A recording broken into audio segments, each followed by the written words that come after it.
เป็นเซอร์พี่เลยมุมมองเหมือนได้5-6 มือนุงตัวเก้าอันนี้ตักตะวันผ่านไม้ไผ่กันทุกคนเห็นแป้งแล้วเด้อนี่พากันโลกกาเซลอยู่ทั้งปีทั้งโหอยู่ทุกคนตะกากันอยากควันได้แล้วบ้านนี้เนาะได้เลิงเลยคนตอนนี้มะม่อนก็ได้มาฮอดเฮิร์นแล้วแต่ว่ามาหาก็มีเห็นเพื่ออยู่เด้อทางติดต่อมนซ้อเสียงผู้ไทยก็ทักทายสบายดีและสวัสดีพ่อแม่พี่น้องสุขุสุขคนมื้อนี้ก็มาแปลงรถไถทุกคนเอารถไถตายค่าเฮอหน้าว่านนี่ไถแล้วแต่เฮอเดียวนะแล้วแต่เฮอใหญ่นี่แหละมาไถเฮอนี่แหละนอกค่าเฮอหน้าเลยจากไล่สิเฮ็ดน้ำน้องไส้แล้วก็ลูกไส้ติดลองมงมันสิได้หรือเปล่านะกำลังจะติดอยู่เมื่อเฮ็ดละว่านนี่นอกค่าเฮอหน้าเลยตุ้ยนี่ได้คือเก่าทุกคนเอ้ยจนเมื่อยแกว้งละว่านนี่ก็ได้หมดมือไถแล้วตอนเช้าเฮอนี้นะแล้วเฮอนี้เราลงมาเสื้อเฮอนี้เราเสร็จบักแข็งแดงอยู่นี่เลยหมูดำจะแซวค่อยสักยัดไทยฮุด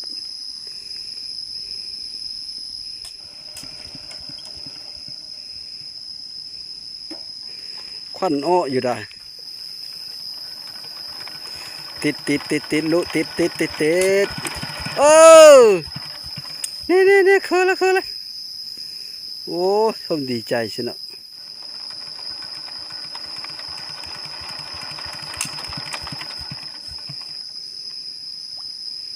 เคยจะได้อยู่แต่คือจะได้อยู่เมื่อกี้นี่จะติดแล้วแหวนนั่นแหละจังหวะนะถ่ายปีแล้วนี่ถ่ายแล้วก็ลงหน้าถ้าเริ่มหมด1,700,000ก็เวทและเป็นเธอก็ได้หมด1,700,000มาไถหน้าอีปีนี้ผมมีรอดอีเลย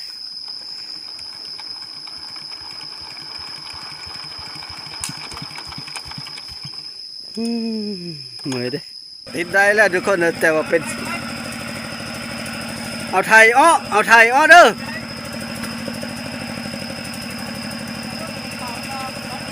เอาไทยมันอ้อก้อยเอาไทยมันอ้อ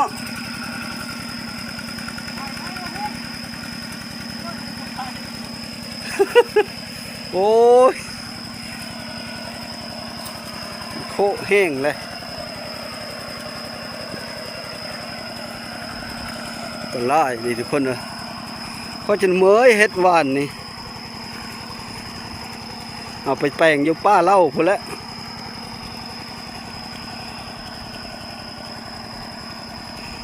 ไถหน้าแล้วเฮอเดียวหนึ่งแล้วแต่เฮอน้อยนี่แล้วเฮอใหญ่นี่มาถ่ายเฮอนี้ลูกชายเป็นไทยขับไปฮันไปเช็คอยู่ป้าพอแล้วว่าจะไปหาหนูหน้ามือนี้นะแน่อยู่ฮะแล้วนี่แหละจังไปทุกคนเลยตอนแรกนี้เราไปตอนเช้านี่เสือเฮ็ดน้ำรถนี่ทำแล้วสักก้อนเฮ็ดน้ำรถทำแล้วสักก้อนมันบ่ได้เด้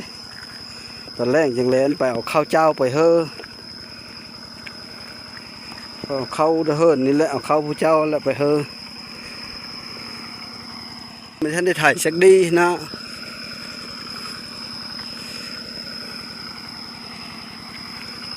ท่านได้ถ่ายฮุดจักเฮอเลยเด้หน้าคอยสักกะแล้วเท่านี้แหละถ่ายว่าอันนี้ถ่ายดีเฮอนี้ได้มอง5-7 รอบนี่แหละน้ำโบอึดทุกคนเลยน้ำไม่ได้อึดมีคูเฮอน้ำจากเก้าน้องชายมาเซอร์แก้วอยู่หน้าหน่อยพุ่นจากหน่วยนั้นอ๋อทิ้งควันผมควายสิให้แต่มันติดมานี่ได้มาเป็นหน่วยนิเซอร์ทุกคนหน่วยนั้นเพ่แล้วมันกินลีนเอาหน่วยนี้มาเซอร์หน่วยนี้ก็จะเก้าคือกันแต่ว่าของน้องชายอยู่หน้าห้องนอนเอามาเป็นใช่ไหม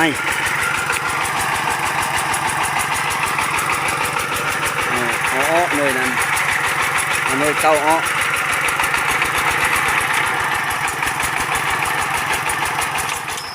บ้านนี้ก็ได้แล้วทุกคนเลยเอาจักเก้าน้องชายมาเซอร์เอาจักค่อยเอาอ้อลูกชายล่าเอาไปไทยอยู่นะบ้านนี้ก็มีแต่ละหามจักเก้าผู้เจ้านั่นแหละเมื่อไหวอยู่เฮิรนเอาจักเก้าน้องชายมาแต่นั่งน้อยมาเซอร์มีเงินแปลงเลยเอาจักเก้าน้องชายมาเซอร์พอแก้ไขไปไถหน้าปีนี้แหละ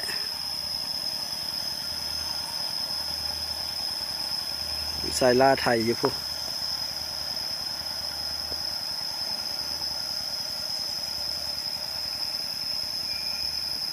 หน้าสกไทยฮุดเฮอเดียวหนึ่งเนาะท่านได้ถ่ายจากนี้นะมันนี้ก็ดิพุ่นเลยหน้าก็ดิแมนมดเลยเฮอพายนี่ก็ท่านได้ถ่ายทุกคนเอ้ยการแห้งเลยคอยก็ดิเมื่อนี้ก็เอาจากตัวนี้เมื่อส่งแล้วก็บ่ได้มาไทยตอนแรกนี่สิไปหาหนูหน้าซะก่อนเมื่ออื่นจังสิมาไทยท่านมักลามาไทยก็เฮอมักลามาไทยผู้เดียวท่าค่อยสิไปหาหนูหน้าซะก่อนบ่ได้ไปได้หลายมือละไปเบิ้งน้ำกันทุกคนว่ามันสิครบหรือบ่ครบมันสิเอ็ดแน่เลยอยู่จักตัวนี้เมื่อไว้อยู่เฮิรนก่อนทุกคนหลังจากเฮาเป็นจักแล้วก็บักลาก็เอาไปไทยแล้วก็จักน้อยเก้านะก็หามลงนี้ทุกคนหามลงนี้ก็ไปขึ้นรถอยู่ฟ้านั้นก็เฮอน้องชายเอาเมื่อละเมื่อก่อยเอาเมื่อละบ้านนี้ก็ค่อยก็มีแต่หุบเทิงหุบโขงนี่ก็ไปโซนลูกชายเมื่อกินข้าวอยู่เฮิรนทุกคนบ่ได้เอาเข้ามากินเพราะว่าแปลงรถยังหมดแล้วนะบ้านนี้ก็เมื่อไปหาโซนลูกชายก่อนทุกคนเอาเทิงเอาของเก็บเมื่อเลยเด้มันก็จะแล้วได้เหอนี่ก็ทุกคนมันระยะเป็นรถไถนะเนาะคันรถมีโซมันลาไถข้าวเดียวนึงขอไปส่งจักมากก็จะแล้วเลยเมื่อยน้องมันแดงเลยเด้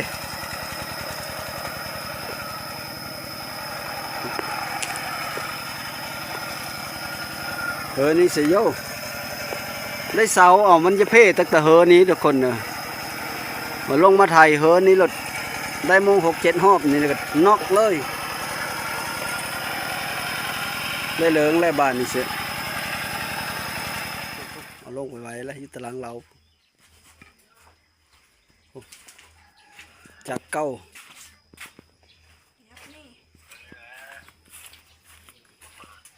หลังจากค่อยเอาจากเอาเพื่อแล้วค่อยก็กินข้าวกินน้ำทุกคนเอาจากลงไว้ตารางเราเอาไปกินข้าวกับตำหุ่งแล้วก็สิไปหาหนูหน้าโต้ทุกคนแต่ว่าก้อนไปก็ค่อยจะเฮอเบิ้งเงินทงหน้าแถวแคมเฮิร์นค่อยจะก้อนเพราะว่าข้าเจ้าดำและเขาป้าเขาลุ่งก็ดำเป็นจางคนเสื้อทงหน้าโลงทุกคน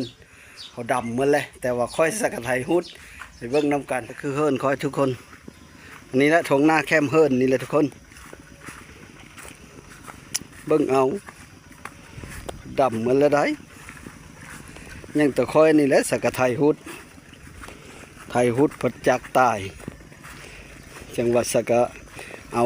จักรถไถน้องไปเป็นเชื่อได้แล้วบาดนี่แหละทุกคนนะเขาเจ้าพากระโลกกาแซวอยู่โลกกากระโลกผู้ไทยกับไทยผู้โลกกากระโลกนี่เจ้าหนึ่งแม่นเมื่อแล้วแถวนี้นะหน้าป้าทุกคนบรรยากาศสดๆอยู่ทงนาลงตอนแรงเยอะแล้วละดำบ้านนี้แล้วมาละแถวนี้นะ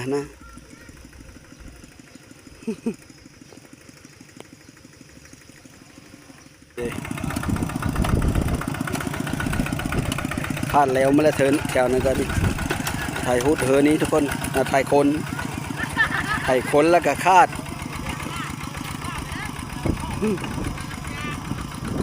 บรรยากาศสดๆตรงหน้าช่างเล่า ไปเพื่อไปโลกาล่ะ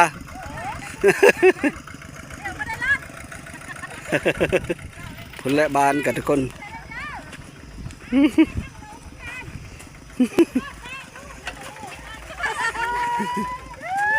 เลย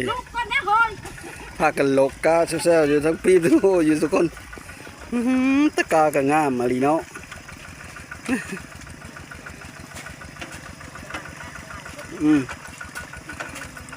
มือเทเลอร์นี่มือเทเลอร์มือเทเลอร์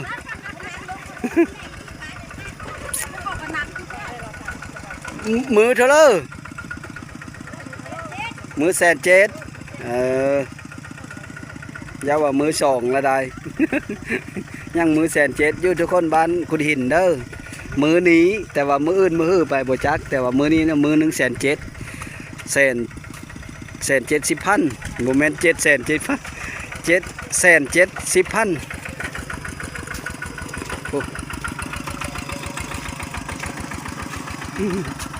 กำลังบุกอยู่ทุกคน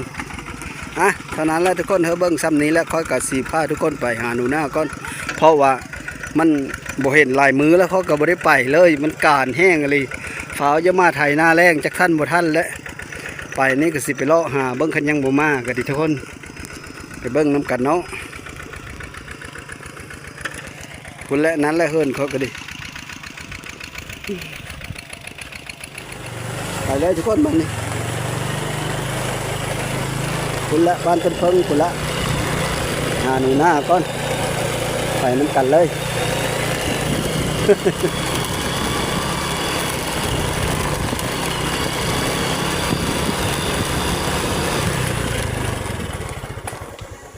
ตอนนี้เขาก็มาเฮิรน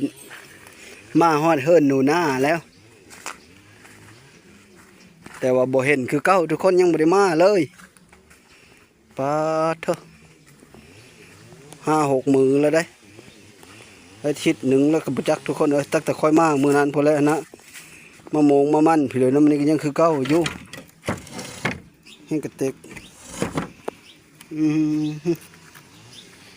ตะไลเลย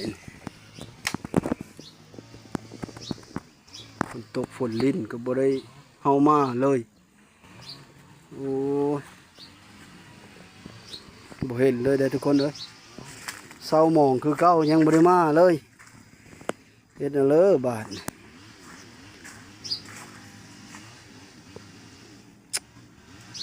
ขาดแล้วขาดน้ำหนูหน้าเลยแม่ผ้าโป่งไปยู่สิเลยนี่จะถามเพิ่อก็มีเพื่อยู่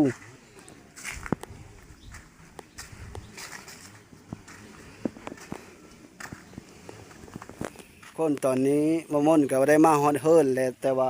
มาหาก็มีเห็นเพื่ออยู่เด้อเฮิรนนี่ก็ดิถามเด้อเฮิรนนี่ก็บ่มีเฮิรนนั่นอ้ายเพิ่นนี่ก็บ่เห็นจะค่อยสิไปหาทางเลยทุกคน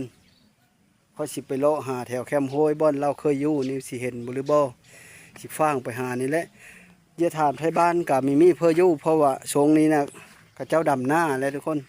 ผู้ดำก็ดำผู้ยั่งก็ยั่งนะแล้วมันมีผู้อยู่เฮิรนค่อยสิอ้อไปหาแถวอันเขาไปหาหนูไม้ชุดนั้นนะไปเบิ้งน้ำกันทุกคนบ่มนสิพาทุกคนไปเบิ้งน้ำกัน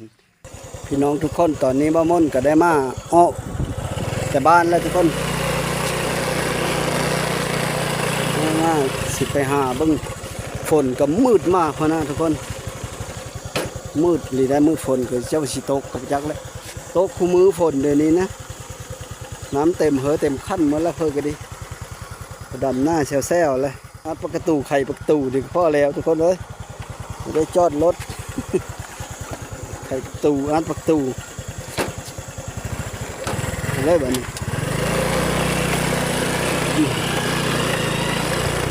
เห็นเถอะกับไข่เด้ทุกคนเลย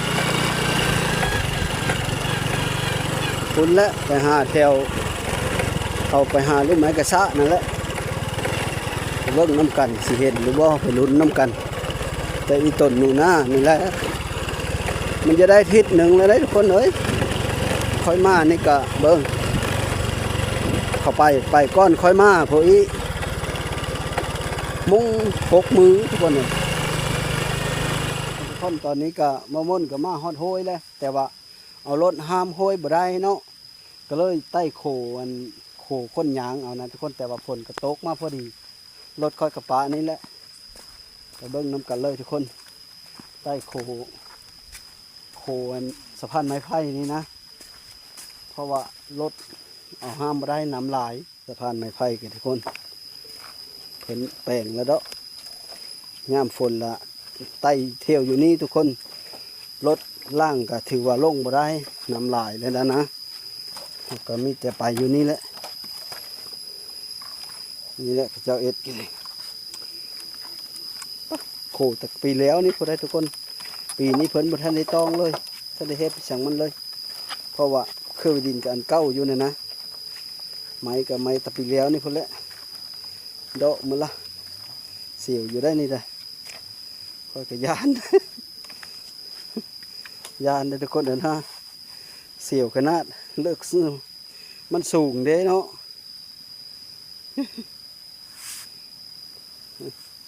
เสียวก็เสียวแล้วไปวิทย์แล้วทุกคนโอ้ยคุณแล้วแต่ยานแห้งขนาดเนาะคุณคนเนาะโอ้ สะพานไม้ไผ่เลาะบางแถวนี้คือสิบมีดอกทุกคนนะนี่แต่เขาไปยู่ดอนตูบเก้าเขานั่นแหละไปเบิ้งน้ำกันสิเห็นหรือบ่ก็ดีพอกับเผาน้ำหายน้ำหน้ากับบ้านนั้นทุกคนเลย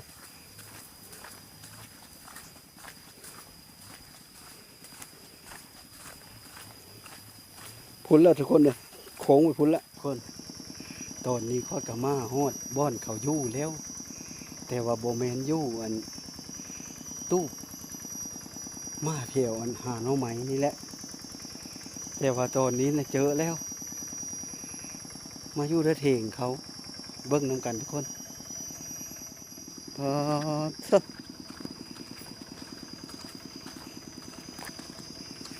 นี่ก็เป็นมันเฮ็ดอย่างอยู่เดี๋ยวนี้นะฮะโอ้จนเลื่องแม่อยู่ทุกคนเอ้ยเลื่องมาเลยนะแข็งก็ดิหน้าตาก็ซีดเลื่องเฮาทุกคนได้กินข้าวจักบ่ฮะบ่ได้กินเลยบ่เข้านะอ้าวบ่เลื่องเข้าก็ลืมนะป่านปะอยู่ตะรถพุไปเมื่อเฮิรนพูเลยเขาน้าเบ้ามาเฮอเขาเจ้าซุปโตกินเพิ่นสแต่ละมือนี่นะฮะกินเพิ่นละมื้อนี้นะบ่นะ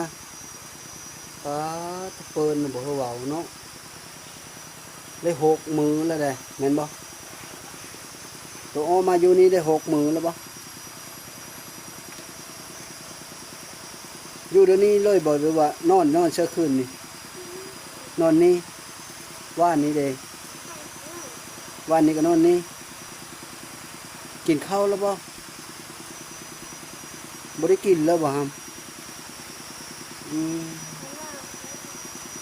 ฮะเขิงมันอยู่ตุกตุ้ยนี่น่ะถือพิเลสมานะเข้านี่บ่ได้เอามาจากนี้เลยบ่ถ้าโตบ่ได้กินเลย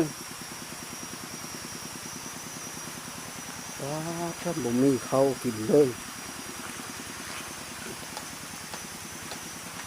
ต้มลูกไม้ต้มบะสุกซ้ำทุกคนนะนี่ขี่อยู่หาได้อยู่หาหน่อไม้เนี่ยแต่ว่าบ่ได้กินไฟซ้ำนี้มันบะสุกงอนเราอยู่จี้เพอจี้มันนี่แหละโหเม่นได้เลย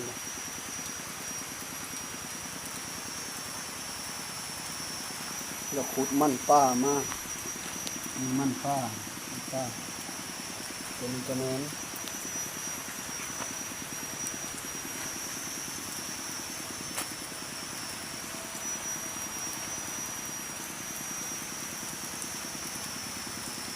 บ่ได้เอาเข้ามาเลยนี่กระแมนโหมันป้านะแต่ว่าได้มาแล้วก็เอ็ดกินบุเป็น จี้แปะเสื้อตัวไฟพอเป็นพิงๆมันก็บ่สุกแล้วฝนก็ตกลัดทางอะไรบ้านี่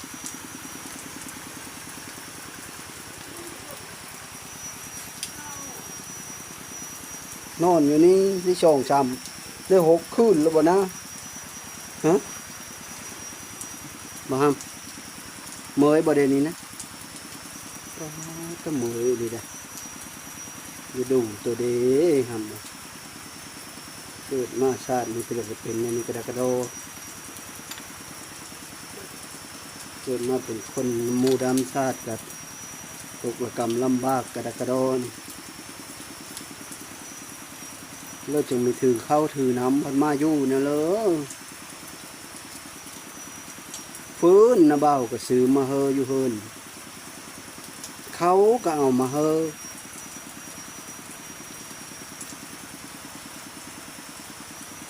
ตัวน้ำเมยแห้งแล้วเบิ่งนี้นะ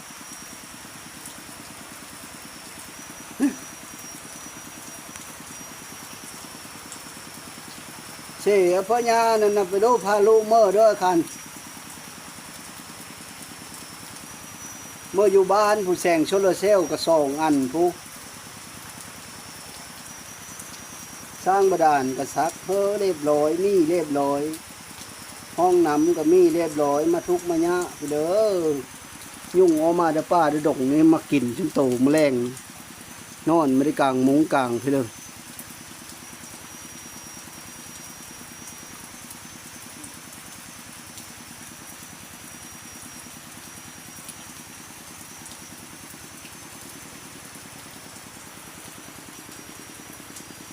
จนไม่เยอะเบาไปเลยบ่นะขานเขาจะเบาบ่เบาบ่จะอ้อละ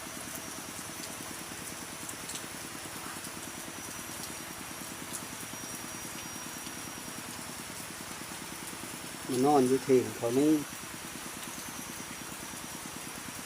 แล้วจังมือแล้ววะ6 มือ5 มือนี้นะ5 มือทั้งออกมาเนาะวันศุกร์เข้ามานะมื้อนี้ก็วันค้านเพิ่มงานช่วงนี้มือเพิ่มก็มีเข้านั่นบ่ได้กินเลยด่ะ มาเสื้อว่าเจ้านะมาแต่หน้าวันสิ่งเออบ าง วันศิลเออเยอะบ่เข้าเดี๋ยวนี้นะเดียวบ่น่าเยอะบ่เข้านะไปดูมื้อดูบอกตั้งแต่มือผมก่อต้มชูชีวิตเด็กๆนั่นแหละว่าชูมือแม่อยู่นี่ฝนตกลมฝนมาชูแล้วอยู่ชิเลยหาอยู่รู้ใหม่นะหามาหาต้มก็บ่สุกกินก็บ่ได้ขุดเพ้อขุดเม่นมานะมันปลานะก็กินบ่ได้ของแนวเฮ็ดกินบ่เป็นต้มบ่ได้สุกเลยคนเฮ็ดเท่าไรไอ้คนเอาทางก็เฮ็ดเท่าไรกินก็เฮ็ดเท่าไรกินมาทุกแบบนี้ความคิดนำนะเม่นปลานะเขาขุดนะโหมันป้าอะไรทุกคนแต่ว่าคันเฮาเฮ็ดกินเป็นก็แซ่บได้นี่เลย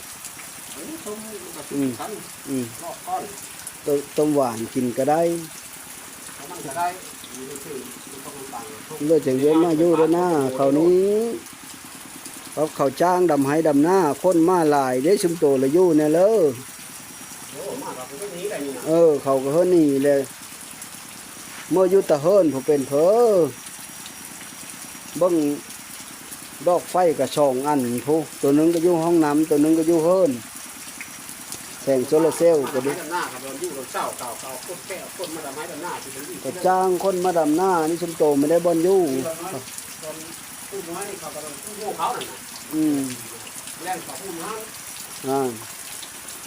ตุบนะกับพลผู้งูนี่ทีนั้นเจ้าของเขามาเป็นเจ้าห้องทางที่ดีเดี๋ยวเมื่ออยู่เฮิรนผู้นะไอ้ขันพาลูกเมื่ออยู่เฮิรนผู้แต่ก็ไม่ได้นี่เป็นนี่นะน้องที่ดีเลยเพิ่งเพลงก็ไม่ได้เฮิรนเนาะนอนอยู่ที่ดินนี้น ในแกนหน้าแดงนั้นมันอยู่มันอยู่ที่มีแกนนี่ถูกไหมโอ้ลงมาแต่เรื่องที่ลงมาเป็นหน้าเลยมาเป็นแบบที่นี่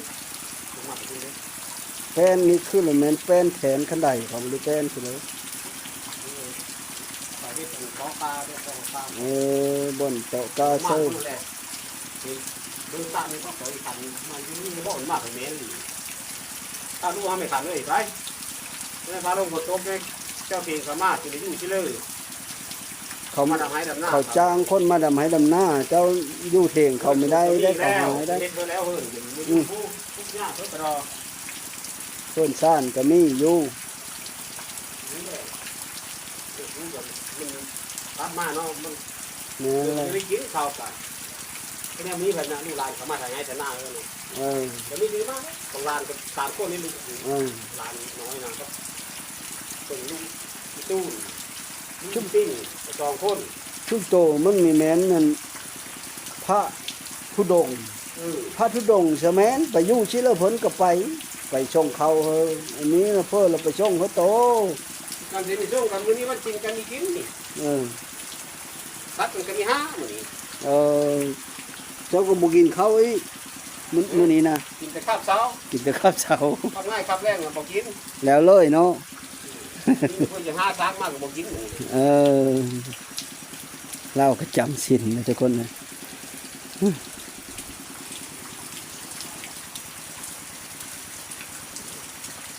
เมื่อละวันนี้นะไอ้คันค่อยเอาข้าวเจ้ามาเฮ้อหั่นบักหลายๆหนึ่งเมื่อแล้วก็ต้มแล้วก็หุงกินนำสร้างกับมีเนาะนะเมื่อสูบน้ำแล้วก็ขล้นเขาแล้วก็ดังไฟอยู่ตารางเพื่อนประโจกนั้นแล้วก็หุงไปเมื่อปานบ่าวสิเฮ็ดสุกินไปหาอันน้ำตาลมาเชื่อมันเยอะแซ่บนะเชื่อน้ำตาลกินก็ได้หรือว่าเอาขล้นน้ำปลากินก็ได้ย่างบนน้ำปลานะย่างอยู่ซิดน้ำปลาเชื่อแล้วก็ตักถ้วยแล้วก็กินข้าวหุงแซ่บโลดโตเมยแบบนี้นะขั้นกินข้าวนึ่งโตชีแขนเพราะว่าโตบ่ได้กินข้าวหลายมื้อเลยโตกินเพื่อได้สะอาดว่านี่โตกินข้าวเชื่อได้กินบ่เขากายมาแล้วเขาเฮ้อโอ้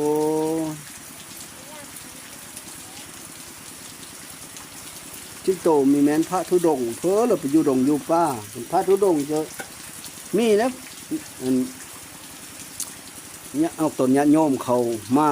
ถวายอยู่เชื่อเขาก็นำไปความคืดนำแล้วแบบนี้มันจิตโตเลยน้าบ้าวก็ไม่ได้ง่ายได้ไถหน้าเพิ่นรถตายหมดความคิดบ่มีเงินแปลงพอดีโทษเชื่อน้องชายเพิ่นได้รถไม่แต่เพิ่นเอารถเก้าจักเก้าเลยเฮาอ้ายไปเอาก็เลยมาไปแก้เอาอยู่บ้านนาข้างน้อยผมมาเชิงสักกะแปลงแล้วแล้วก็ยังบ่ได้ไถซ้ำน้าบ้าวก็ดีไถหน้าหุดหาก็ได้เฮอเดียวหนึ่งก็ฟ้าวมาหาชุมโตนี่แหละเอาตอนแรกนี่ก็ฟ้าวอยู่ฟ้าวเมื่อไทยอีกว่ะสิทันบุรุบ่แล้วนี่เป็นเซอร์ไปเลยมุมมองเหมือนได้5-6 มือนุงตัวเก้าอันนี้ตักตะวันสุกชุมโตมานี่นะตักตะวันสุกมื้อนี้ก็วันค้านเลยมันได้จะได้ทิศหนึ่งแล้ว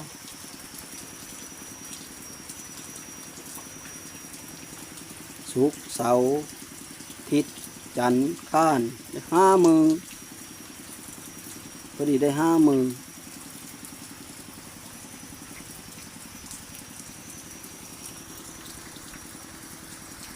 เมื่อวันนี้นะขัน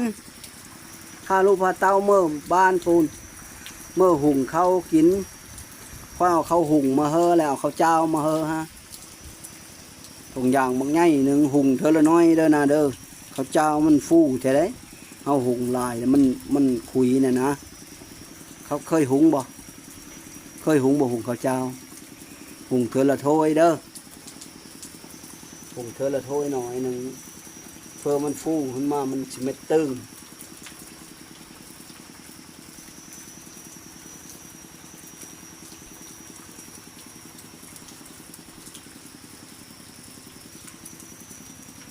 เงินโตก็หมดแล้วยังเหลือเงิน50,000เท่านั้นอยู่นำนาบ่าวนี่นะหมดแล้วได้เงินโตก็ได้ แล้วก็มีผู้ใหญ่ใจดีเพิ่นเฮออีเลยตั้งแต่เงินลุงเอกเพิ่นก็เงินน้าสาวเฮอ500นั้นแล้วก็เงินนั้นเงินน้าสาวเพิ่นเฮอ1,000แล้วเฮอน้าบ่าว500ตู้500อันเด้แล้วก็เงินอันยายดาหรือว่าแม่ดาอยู่เทศสเปนนะเพิ่นก็เฮอ1,000ตอนนั้นนะก็เพิ่นน้าบ่าว500ตู้500กะน้าบ่าวก็ทำให้มานี่ก็ได้เดินนึงเดินปลายและเที่ยวมาซื้อเฮาชุมโตอยู่นี่นะจื้อไม่ได้หลายมีโตกและคันเยอะหูจักคักกะเฮาเบิ่งคลิปเอาเห็นอยู่ดอกแต่ละมือแต่ละเธอค่อยมาหาหนูหน้านะนะถ้าว่าผู้เลยสนใจมีคักมีเนกะเฮาเบิ่งคลิปย้อนหลังเอาค่อยก็มันได้จดเป็นบัญชีรายซื้อไว้เพราะว่าบ้านค่อยไปซื้อหันซื้อนี่ก็มันมีใบบินนะก็ไหลเฮอครูเทินนั่นแหละแต่ว่าเอาเข้ามาเฮอโตมื้อนี้น่ะน้าบ่าวเอาข้าวเจ้าเด้อเฮินหันน้าบ่าวบ่ได้ไหลเงินดอกบ่ได้เอาเงินเอาคำโตดอกเงินโตเหลือ50,000นี้น้าบ่าวก็สิเฮอโตซุมโตละเมอบ่เมอก็บ่ได้เข้าแล้วน้าบ่าวก็ผู้จอดรถอยู่ตะฟ้าโหยผู้เขาว่าจะถือมาน้ำก็ฝนตกห้ำน้าบ่าวก็มานี่ก็ฝนตกห้ำนำทาง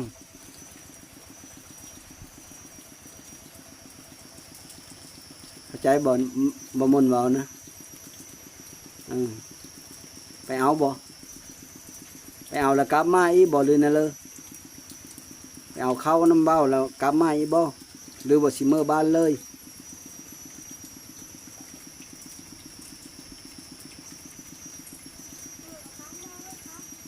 ฮะหม้อข้าวบ่อนี่นะสิเลยสมอชุมโตได้ซะ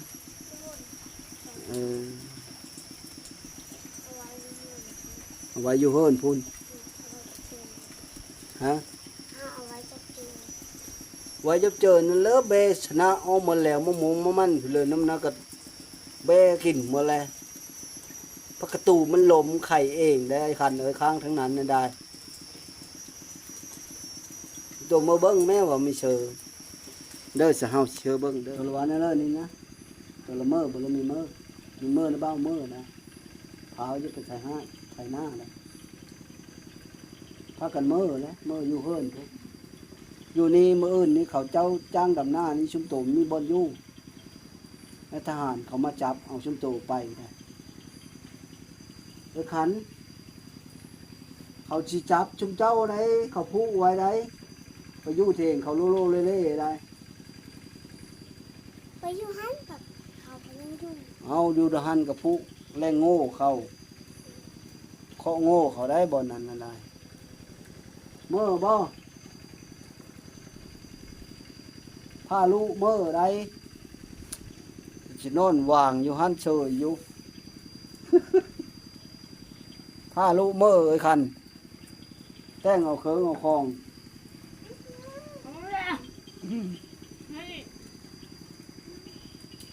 พาลูกเมื่อพากันเมื่อไอ้คัน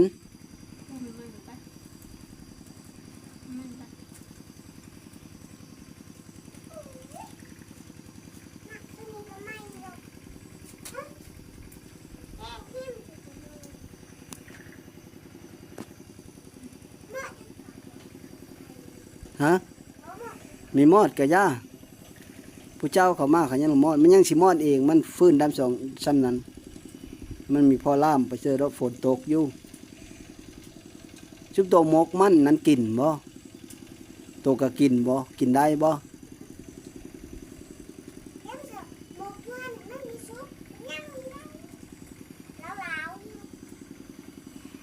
เออพากันไปหาขุดมันนี้อย่ากินเนาะผลสุดท้าย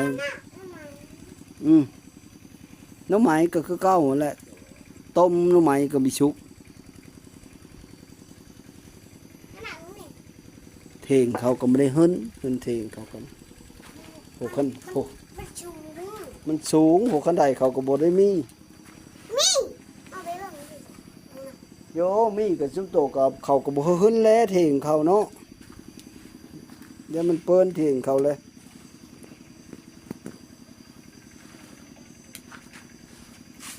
เขาก็ได้เฮิ้นซุมโตอยู่คันเขาเฮิ้นซุมโตอยู่เขาก็ใกล้ๆคันใดเฮิ้นแล้วบ่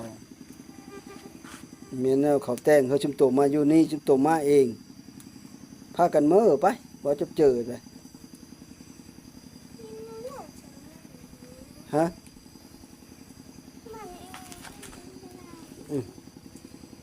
พี่ดูแต่ว่า เอาไปเฮ้อเหล้าแล้วแหละเราจะกินเฮ้อเหล้ากินเสื้อกระต้าเราหันเลย แม่ น้ำนี่บ่ได้เว่าเลิงอาบเลยน้ำมาลาเลย โอ้ยบากบาอยู่จ้ะ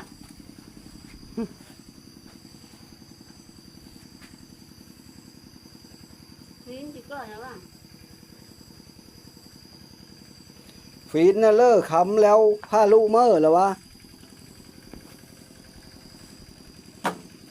นอนเฮายุ่งกินอยู่นี่เมื่อเท่าหามุงนะเอามากลางมื้อแรงนะชุมโตนอนบริกลางมุงกลางไปเลยน้าบ้าวซื้อมาเฮ้อเรียบร้อยแล้วบ่ม่นซื้อมาเฮ้อแล้วมุงก็ดิตักแต่เดินชี้เดินห้าผู้ชุมโตก็บ่ได้ใช้เลยเท่าเอามาน้ำมันก็สอบน้ำมันเป่าเนาะเอามาเบิ้งคักแหน่บ่มันมีผู้ใดได้อยู่หั่นไอ้ขันผ้าลูกเมื่อดูเจ้าเผลอเป็นนั่นน่ะมานอนเผลอเนี่ยนี่เจ้ามีแพงบ่รู้เจ้านะหนูหน้านะเจ้ามีแพงบ่เจ้าจงพามาอุดมาอดมาหิวอยู่แน่นี้นะถ้าเจ้ามีแพงแล้วค่อยเอาเมื่อเลงเอาละได้ค่อยเอาเมื่ออยู่น้ำบ้านกุดหินผู้ใดเจ้ามีแพงมันบ่เจ้าจะพามาเกิดยุ่งเกิดหินอยู่ทงไห้ทงหน้าพี่นี้นะเพิ่นเจ้าก็มีกลางคืนมาพากันนอนอยู่เนี่ยนี้นอนก็นอนไม่แป้นนี่รู้บ่นะแจ้งอยู่นี่เลย5-6 มื้อก็อยู่เดี๋ยวนี้เดือห้องเดี๋ยวนี้นะว่าอะไรกันเนาะ วันนี้วันชิ้นใหญ่ มันสิใหญ่ก็เมื่อนอนอยู่เฮิรนพอแหล้วบูชาพระบูชาเจ้าอยู่เฮิรนพอละวะเพิ่นละมาอยู่น้ำดงหมู่ป้าเนี่ยนี่ให้หน้าเขาเนี่ยนี่โอ้ยข้าเลยนี่ ประโจข้ามบูชา อืม สาอันนั้น บูชาวัดบูชาว่าพอแล้วบัญชินก็แต่งขันมักเบ่งลงไปบูชาพระอยู่วัดพอละวะ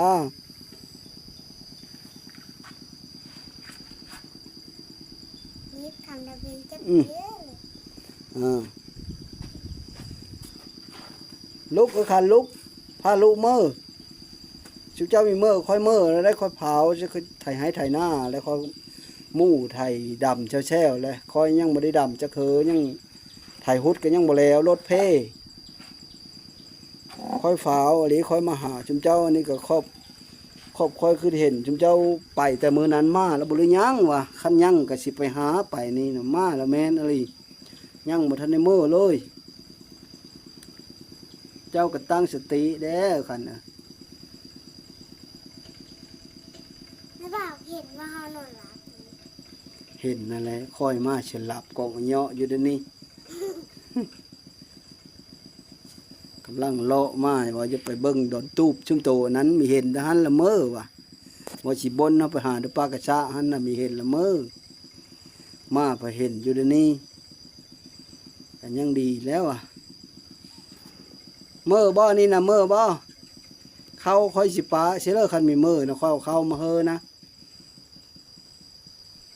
ข้าวสารนะค่อยเอามาเฮอนะยุตฟ้าโหยผู้รถจากค่อยยุตพูน